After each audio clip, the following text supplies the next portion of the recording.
Suatu hari Syekh Ibrahim bin Adham melakukan perjalanan bersama temannya. Pada suatu kesempatan, sang teman bertanya kepadanya tentang keadaan dirinya, "Wahai Syekh, tolong beritahu aku tentang keburukan-keburukanku yang engkau lihat." "Aku tak melihat satu keburukan pun darimu," jawab Syekh Ibrahim bin Adham. Beliau melanjutkan jawabannya, "Hal ini karena aku melihatmu dengan pandangan pertemanan, bukan permusuhan. Justru, apapun yang aku lihat darimu sungguh telah membuatku takjub." Dari kisah di atas benar-benar menampar kita semua sebagai manusia. Di saat suatu pertemanan kadang diukur dengan kebutuhan atau keuntungan dunia yang akan kita peroleh dalam berbagai macam hal. Syekh Ibrahim memberikan contoh kepada kita bagaimana hendaknya cara berteman yang baik dan bagaimana pula cara kita memandang dan memperlakukan teman kita.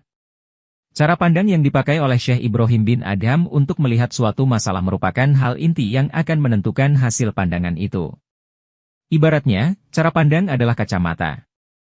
Jika yang dipakai adalah kacamata warna hitam, maka seluruh yang dilihat akan berwarna hitam. Begitupun dengan warna lainnya. Kisah Syekh Ibrahim bin Adham di atas, yang beliau gunakan adalah kacamata pertemanan, sehingga yang tampak olehnya adalah kebaikan dari temannya. Tak ada lagi ruang dalam hatinya untuk melihat dan menampung keburukan dari sosok temannya itu, meskipun pasti ia sang teman juga memiliki kesalahan sebagaimana manusia pada umumnya. Atau bisa jadi, sebenarnya ia memang melihat dan mengetahui bahwa ada keburukan dalam diri temannya itu, namun ia tak menghiraukannya. Ia hanya fokus terhadap sisi baiknya. Sebagaimana kita ketahui, bahwa tak ada seorang pun yang sempurna. Semua memiliki salah dan dosa. Namun tidak selayaknya kita hanya melihat mereka dari sisi keburukannya saja. Yang demikian itu hanya akan membuat hati kita keruh. Dan jika kesalahan seseorang yang kita gunakan untuk menilai atau mengukurnya, maka yang akan terjadi dalam diri kita adalah selalu ada rasa curiga yang tanpa berkesudahan. Naudzubillah. Virus, cemburu atau iri hati bisa merasuki semua kalangan, dari bawahan hingga atasan, status pendidikan tinggi atau biasa, kalangan kaya atau bukan. Ini menyangkut harga diri, self-esteem, yang sehat atau tidak. Iri hati adalah perasaan marah bercampur kecewa atas apa yang dimiliki orang lain, yang melebihi kapasitas diri kita. Sementara kita merasa orang tersebut tidak pantas memilikinya. Iri hati laksana penyakit kanker yang merusak, bukan saja hati pemiliknya, tapi juga menyakiti hati orang lain. Seperti virus, iri hati bisa menular pada orang di sekitarnya, sebab biasanya si tukang cemburu tadi akan puas jika sudah bercerita ke sana kemari mengumbar rasa iri yang kadang dikemas dengan rasa peduli yang palsu.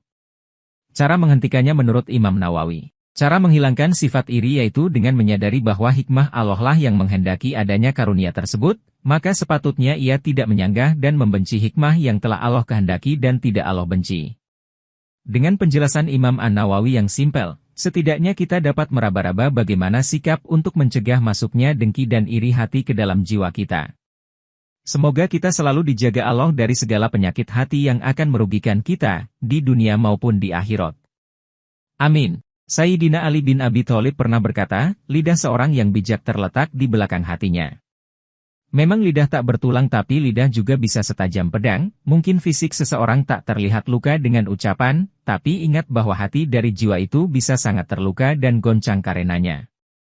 Pas banget apa yang dawuhkan Imam Ghazali bahwa, lidah itu sangat kecil dan ringan, tapi bisa mengangkatmu ke derajat yang paling tinggi dan juga bisa menjatuhkanmu ke derajat yang paling hina. Kadangkala Allah membiarkan kita pada jalan yang salah, sampai kita menyadari bahwa kita berada pada jalan yang seharusnya tidak kita tapaki.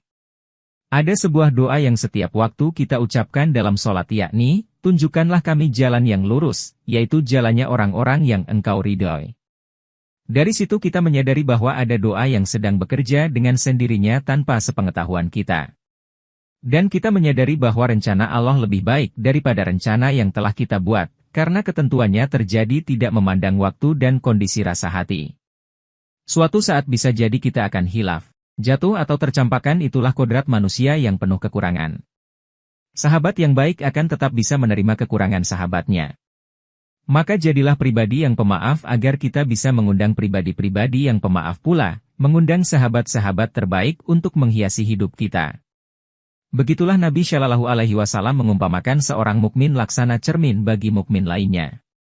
Terpenting dari semua itu adalah bagaimana kita senantiasa tetap berpegang teguh kepada tali yang tidak pernah putus tersambung kepada Allah sehingga apapun yang terjadi kita tetap di dalam genggaman underscore-nya. Badai ombak tak membuat kita tenggelam tapi selalu berada di atas walau terkadang nampak hilang seperti tak kembali.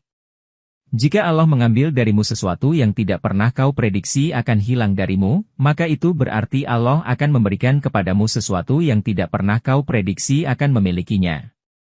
Banyak orang yang berjuang untuk membuat dirinya kelihatan lebih baik dengan cara membuat orang lain kelihatan lebih jelek darinya.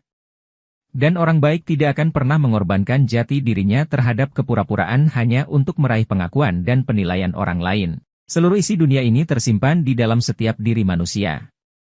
Semua yang kau lihat di sekelilingmu, termasuk sesuatu yang tak kau sukai atau bahkan orang-orang yang kau rendahkan atau kau benci, ada di dalam dirimu dalam kadar yang berbeda-beda. Oleh karena itu, jangan mencari setan di luar dirimu. Setan itu sebenarnya bukanlah kekuatan luar biasa yang menyerangmu dari luar. Setan adalah suara biasa yang kau dengar di dalam diri. Jika kau mengenal dirimu sepenuhnya dan menghadapi segala hal itu dengan kebersihan hati dan konsisten, baik dari sisi cahayanya maupun sisi gelapnya, maka kau akan mencapai sebuah bentuk kesadaran tertinggi. Ketika seseorang mengenal dirinya, ia akan mengenal Tuhannya. Sepi tidak melulu tentang mereka yang hidupnya selalu sendirian, atau tentang mereka yang hidup di tengah keramaian. Tapi sepi adalah tentang rasa yang ada dalam diri manusia, dan mungkin saja tentang jiwa yang belum menemukan bahagia. Berdoa dengan cara bagaimanapun, sah-sah saja, karena Tuhan Maha memaklumi kemampuan hamba-hambanya. Namun yang menjadi ironi adalah hampir mayoritas daripada kita sudah banyak yang lupa bagaimana cara merayu Tuhan, karena kita lebih sibuk mencari penilaian manusia. Dan kita lebih cenderung ingin memaksakan kehendak sesuai keinginan kita. Ternyata, sudi menerima apa yang menjadi kehendak Tuhan, bukanlah perkara mudah, sebab diperlukan keyakinan yang mendalam atas kuasa Tuhan. Saat aku tersenyum, dan kelihatan riang bukan berarti hidupku telah sempurna. Itu hanya salah satu caraku bersyukur, menikmati hidup yang telah Allah berikan. Ya Allah, tolonglah kami untuk menjadi hamba yang selalu ingat kepada MU, bersyukur kepada MU, serta beribadah dengan baik kepada MU. Seorang salik bertanya kepada gurunya, bagaimana mungkin kita dapat menikmati keheningan dalam hidup, jika di sekitar kita selalu ada kegaduhan dan keriuhan? Guru Sufi menjawab, Nak, keheningan tak pernah terganggu oleh kegaduhan dan keriuhan. Keheningan justru terganggu oleh pikiran kita yang merasa tak bisa mengontrol adanya keriuhan dan kegaduhan di sekitar kita.